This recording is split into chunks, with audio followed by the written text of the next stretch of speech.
দেখো, যেটা বলার সেটা হচ্ছে যে তোমার যেটা করার সেটা তুমি করো, তবে এইভাবে করো যে তোমার পাওয়ার কিছু নেই, তোমার কাছে অলরেডি সব কিছু আছে।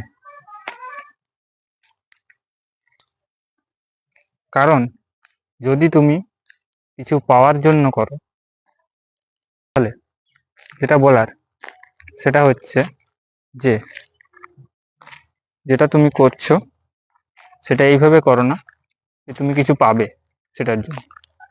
কারণ যদি তুমি ভাবো যে আমি কিছু পাওয়ার জন্য করব, তাহলে এক তো তুমি সেইটা ভেবে কষ্ট পাবে, যদি সেটা না পাও তাহলে সেটা তুমি ভেবে কষ্ট পাবে। আর 2 নম্বর হচ্ছে এইটা দৌড়টা থেকে, যে এটা যদি পেয়েও যাও তুমি, তারপরে আবার যে এই দৌড়টাতে অভ্যস্ত তুমি হয়ে যাবে এবং তখন আরও একটা অন্য কিছু পাওয়ার জন্য তুমি ছুটে যাবে। সেই তাহলে এমনভাবে করো যে যেন ওই দৌড়টার মধ্যে তুমি না পড়ো, যে আমি এটা পাওয়ার জন্য এটা করছি। তুমি পেয়ে গেলেও খুশি পাবে না কিছুক্ষণের জন্য, তারপর আবার অন্য কিছু একটা চাইবে মন, তখন তুমি আবার অন্য কিছু একটা ধরবে যে এটা পেলে খুশি হবো। তাহলে তুমি শান্তি কখনোই পাবে না।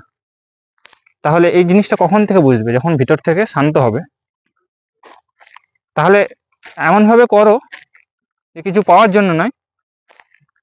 এটা সুবিধা কি, যদি তুমি সেটাতে করো, তাহলে তুমি যেটা করছো সেটার যখন তুমি কষ্ট পাবে সেটাতে তুমি কোনো ডাউন সাইড পাবে, তখন সেটা থেকে তুমি বেরিয়ে আসতে পারবে।